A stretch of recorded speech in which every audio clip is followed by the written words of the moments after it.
যোৱা কেইদিনমানত আপোনালোকে দেখিছে যে অখিল গগৈয়ে যি ধৰণে মিয়া মানুহৰ মাজত সোমাইছে, নকবলগীয়া কথা কৈছে আৰু কংগ্ৰেছ চৰকাৰ আহিলে তেওঁ গৃহমন্ত্ৰী হ'লে মিয়াসকল উচ্ছেদ নহ'ব, মিয়াসকলে সুৰক্ষিত পাব, যিবিলাক কথা তেওঁ কৈ আছে তাৰ পৰা এটা কথা বুজিব পাৰি যে কংগ্ৰেছ বা অখিল গগৈ আহিলে অসমত মিয়া ৰাজত্ব চলিব।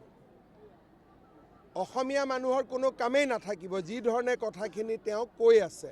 গতিকে মই ভাবোঁ যে অসমৰ মানুহে কথাবোৰ শুনিও আছে, অসমৰ মানুহে দেখিও আছে আৰু অসমৰ মানুহে এটা সুস্থিৰ ৰাজনৈতিক সিদ্ধান্ত ল'ব, তাত মোৰ সম্পূৰ্ণ বিশ্বাস আছে। স্যাৰ, কংগ্ৰেসে মিয়া তুষ্টিকৰণ কৰে, এতিয়া ৰাইজৰ দল লগ লাগিছে, অখিল গগৈ ৰাইজৰ দল লগ লাগিছে, কি এটা পৰিৱেশ?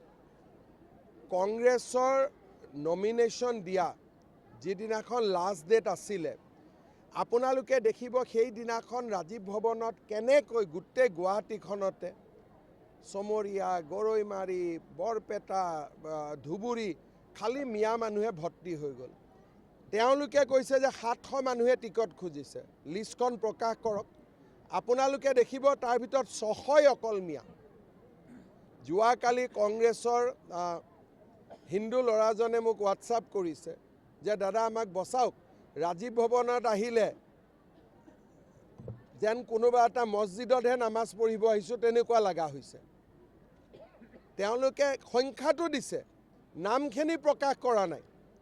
আপোনালোকে তেওঁলোকক কওক যে আমাক নামখিনি দিয়ক, কোনে কোনে টিকট খুজিছে। 750ৰ ভিতৰত 600 মান অকল মিয়াই টিকট বিচাৰিছে আৰু 50,000কৈ মিয়াই টকাও দিছে ৰাজীৱ ভৱনত, ঘূৰাই নাপাওঁ বুলি জানিও দিছে। পুঁজি সংগ্ৰহ নহয়, মিয়াই বিজেপিক হৰুৱাবৰ কাৰণে সেইটো একচুৱেলি দানে দিছে। বহুতে টিকেট খুজিছে যোনে জানে মই টিকট নাপাওঁ, তথাপিতো গৈ 50,000 টকা দিছে। উদ্দেশ্যটো কি? যাতে বিজেপি ইলেকশ্যনত হাৰিব পাৰে। যোৱা কেইদিনমানত কংগ্ৰেছে জিলা সমিতিবিলাকক 2 লাখ 3 লাখকৈ টকা দিছে। ক'ৰ টকা দিছে? এই মিয়াবিলাকে দিয়া টকাবিলাকে বিতৰণ কৰি দিছে।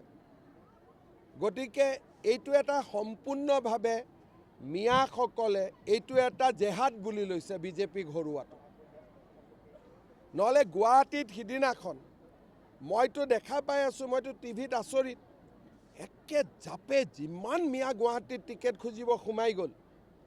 তাৰমানে কংগ্ৰেছ যদি কিবা কাৰণত জিকে, ধৰি ল'লোঁ নিজিকে, ধৰি ল'লোঁ শপত গ্ৰহণৰ দিনাখন কিমান মিয়া গুৱাহাটীত সোমাই যাব আপোনালোকে চিন্তা কৰকচোন।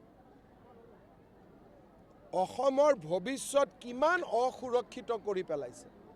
ময়ো আছিলোঁ, তেতিয়াও মুছলিম মানুহে টিকট খোজে, মিয়া মানুহে টিকট খোজে, আচৰিত নহয়। কিন্তু এনেকৈ মানুহ লৈ গুৱাহাটীত আহিব আগত ভয় কৰিছিলে, এতিয়াতো ভয় ভীত নোহোৱা কৰি দিলে। আমাৰ নেতাই পাকিস্তানী, গতিকে আমি কিয় বহি থাকিব লাগে? মইতো কৈয়ে দিছোঁ, মোৰ দেউতাৰ নাম মাৰ নাম কৈয়ে দিছোঁ, আৰু এইটো লৈ বিতৰ্ক কিয় লাগে? এইটো মই কি জানো, তেওঁ ভাবে যে তেওঁৰ দেউতাকৰ নামটো ডাঙৰ নাম, মোৰ দেউতাৰ নামটো সৰু নাম, সেইটোৱে হ'ব আৰু। বিজেপিৰ প্ৰস্তুতি এইবিলাকে আপোনালোকে নিজে দেখিছে দেখোন। মই বিজেপিৰ নামে ক'ব নোৱাৰোঁ, মানুহে আগতে হাত উঠাই দিয়ে। বৰক্ষেত্ৰীত প্ৰাৰ্থিত্বত মই নাভাবোঁ কিবা বিশেষ সমস্যা আছে বুলি। হাৰা মানুহজনে কাম কৰি আছে যিহেতু। চক, যেতিয়া হাৰা কেণ্ডিডেট এজনে পূৰা 5 বছৰ কাম কৰি থাকে, পাৰ্টীয়েতো সেইবিলাক চাই থাকে। এছাৰতো কোনো বিতৰ্ক নাই। এছাৰত কোনজন হিন্দু মানুহৰ ঘৰত নটিচ আহিছে, কোনজন অসমীয়া মুছলিম মানুহৰ ঘৰত নটিচ আহিছে? মিয়াবিলাকক অলপ নটিচ দি থাকিবই লাগিব, নহ'লেতো মূৰৰ ওপৰত উঠি যাব। মইতো আগতে কৈছোঁ যে পাৰোঁ নোৱাৰোঁ দিগদাৰি কৰি থাকিম। সেইকাৰণে ইয়াত একো লোকঢাক কৰিবলগীয়া নাই, মই দিগদাৰিয়ে কৰি আছোঁ। পাৰোঁ নোৱাৰোঁ পিছত হ'ব, কিন্তু দিগদাৰি কৰি থাকিব লাগিব। বুজি পাব লাগিব যে অসমীয়াই ক'ৰবাত নহয় ক'ৰবাত প্ৰতিৰোধ কৰি আছে। নহ'লে ক'তোৱে যদি প্ৰতিৰোধ নকৰোঁ, এইটো দেখোন ৱাক অভাৰ পাই যাব।